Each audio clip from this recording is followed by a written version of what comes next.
एक ओढ सतत मनी व्याकुळ होतो देह, एक ओढ सतत मनी व्याकुळ होतो देह, आतुर असतो फक्त वारीच्या आगमनासाठी.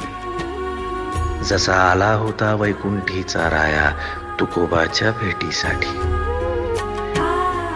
इंद्रायणीच्या काठापासून ते चंद्रभागेच्या वाळवंटापर्यंत तू असतोस आमच्या सोबत नाचून धुंद झालेलं पाहण्यासाठी.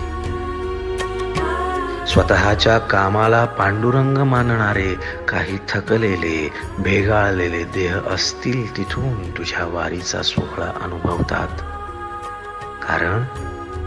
कारण तुझे काही मधुकरी ते काम आमच्यासाठी करतात, तुझे दूत म्हणून.